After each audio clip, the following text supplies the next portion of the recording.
दोस्तों, कैसे हैं सभी लोग। दोस्तों, कैसी चल रही है सेकेंड ईयर एग्जाम की प्रिपरेशन। दोस्तों जैसे कि आज हम आपको लेकर आए हैं कुछ मोस्ट इम्पोर्टेंट क्वेश्चंस जो आपके ऑल पेपर्स के लिए मोस्ट इम्पोर्टेंट है, पेपर 7 से लेकर पेपर 12 तक। ठीक है ना।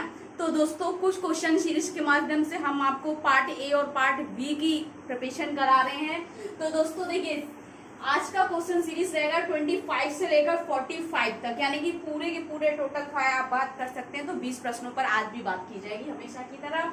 और बाकी एक क्वेश्चन था, या आप लोगों को एक कमेंट था कि मैम अब आप जो आपका न्यू एग्जाम पेपर पैटर्न है उसके अकॉर्डिंग कराइए। तो टेंशन लेने की जरूरत नहीं है। पार्ट सी डी की हमारी प्रिपरेशन टोटल हो चुकी है। पार्ट ए और बी की प्रिपरेशन हम कुछ क्वेश्चन सीरीज के माध्यम से कर रहे हैं, जो कि बहुत अच्छी तरीके से हमारा प्रिपरेशन हो जाएगी। बहुत अच्छे से अपने एग्जाम के लिए हमारी तैयारी हो जाएगी। ठीक है, चलिए स्टार्ट करते हैं दोस्तों। आज का क्वेश्चन देखिए, क्वेश्चन नंबर 25, समस्या व्यवहार प्रबंधन की 2 तकनीकें लिखिए। पेपर 8 से है ये क्वेश्चन आपका। समस्या प्रबंधन की 2 तकनीकों को लिखिए। तो समस्या प्रबंधन की बहुत सारी तकनीकें हैं, तो उसमें से कोई 2 तकनीक को लिखिए। जैसे लिख सकते हैं हम, पहला व्यवहार कक्षा प्रबंधन। ठीक है, दूसरी आप बहुत सारी, दूसरी कोई भी लिख दीजिए, संगठन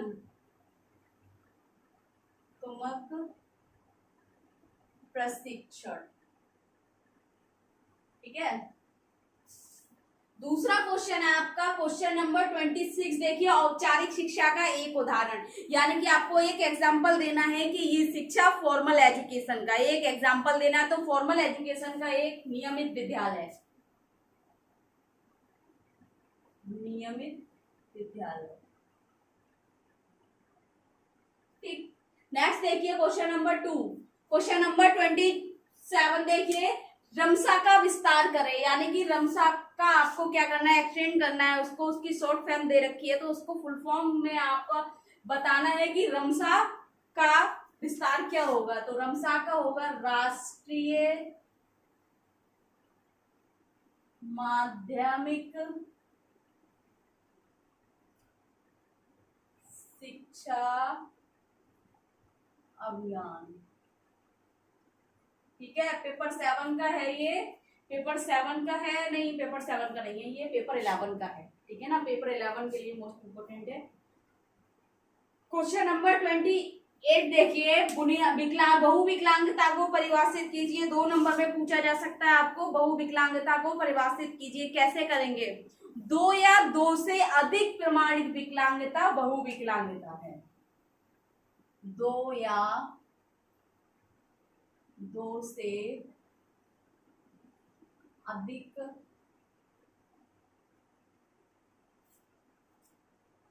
प्रमाणित विकलांगता बहु विकलांगता कहलाती है। ठीक है, 2 या 2 से अधिक विकलांगताएं बहु विकलांगता कहलाती है। ठीक है, नेक्स्ट देखिए क्वेश्चन नंबर 29, बहु विकलांगता के प्रकार। बहु विकलांगता के प्रकार कौन कौन से हैं, तो यहाँ पर आपसे प्रकार पूछे गए हैं, तो आप बता सकते हैं बहु विकलांगता के प्रकार BI प्लस HI। ठीक है ना, HI plus ID plus CP, है ना। तो 2 या 2 से अधिक प्रमाणित विकलांगताएं बहु विकलांगताएं हैं। तो ये हो गया विजुअल इम्पेयरमेंट के साथ आपका हियरिंग इम्पेयरमेंट, हियरिंग इम्पेयरमेंट के साथ आपका इंटेलेक्चुअल डिसेबिलिटी, इंटेलेक्चुअल डिसेबिलिटी के साथ साथ सेरेब्रल पैलेसी। तो 2 या 2 से अधिक बहु विकलांगता का जो एक डेफिनेशन है, उसके अकॉर्डिंग ये प्रकार है बहु विकलांगता के। ठीक है, नेक्स्ट देखिए क्वेश्चन नंबर 30, यूएनसीआरपीडी में कितने अध्याय हैं। यूएनसीआरपीडी में कितने आर्टिकल दे रखे हैं, तो उसमें है दोस्तों 50 अध्याय, यानी कि 50 आर्टिकल्स हैं, अध्याय। ठीक है, नेक्स्ट है क्वेश्चन नंबर 31। देखिए, यूएनसीआरपीडी के किस अध्याय में समानता की बात की गई है। यूएनसीआरपीडी के ऐसा कौन सा आर्टिकल है या अध्याय है जिसमें क्या है, दिव्यांग जनों के लिए समानता की बात की गई है। ठीक है ना, तो कौन सा है, article number 5। Question number 32, NT यानी कि नेशनल ट्रस्ट एक्ट में कितनी दिव्यांगताओं पर बात की गई है? यानी कि नेशनल ट्रस्ट के अंतर्गत कितनी विकलांगताएं आती हैं? तो 4 विकलांगताएं आती हैं। कौन कौन सी? Autism, CP, ID, MD. Autism आ गया आपका, सेरेब्रल पॉलिसी आ गई, इंटेलेक्चुअल डिसेबिलिटी आ गई, मल्टीपल डिसेबिलिटी आ गई, स्वैलीनता, सेरेब्रल और प्रमस्तिष्क पक्षाघात, बौद्धिक अक्षमता और बहुविकलांगता।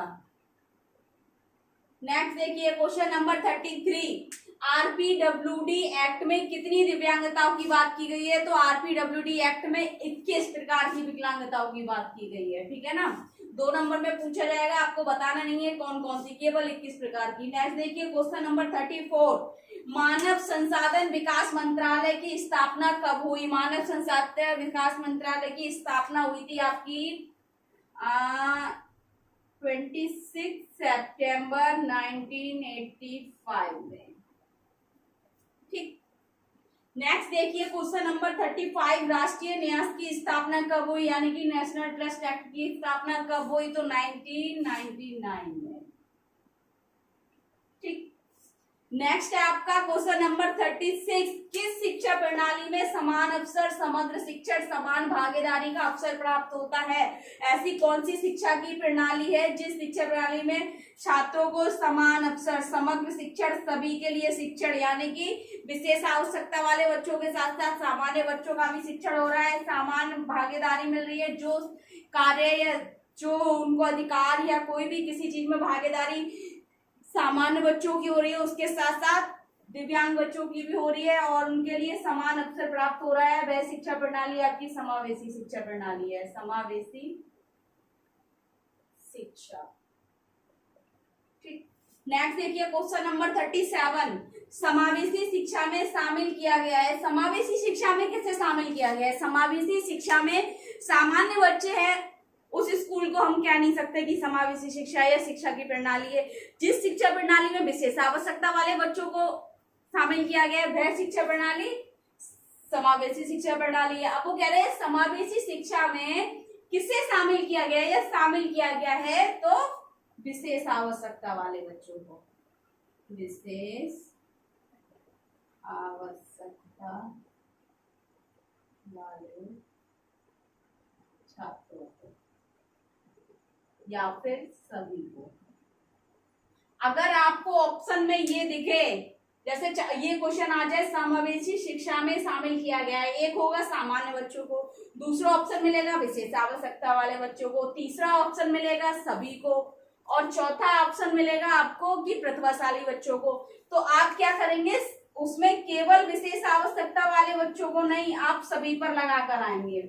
यहाँ पर तो 1 नंबर में पूछ लिया। अगर आपको ये ऑब्जेक्टिव टाइप क्वेश्चन में दिखे, ठीक है ना, एक ऑप्शन होगा आपका सामान्य बच्चे, दूसरा होगा प्रतिभाशाली बच्चे, तीसरा होगा विशेष आवश्यकता वाले बच्चे, चौथा ऑप्शन होगा आप पे सभी, तो आप सभी पर लगाएंगे। ऐसा नहीं आप विशेष आवश्यकता वाले बच्चों पर लगाएंगे। अगर आपको 1 नंबर में प्रश्न पूछा जाए कि समावेशी शिक्षा में शामिल किया गया है, तब आप उसमें कहेंगे सामान्य और विशेष आवश्यकता वाले दोनों बच्चों को या विशेष आवश्यकता वाले छात्रों को। ठीक है ना, क्योंकि ऑलरेडी सामान्य छात्र तो वहां है, नॉर्मल स्टूडेंट ऑलरेडी है वहां पर, तो उनके साथ शामिल किया गया है विशेष आवश्यकता वाले बच्चों को। ठीक, नेक्स्ट देखिए क्वेश्चन नंबर 38, समावेशी शिक्षा की 2 विशेषताएं।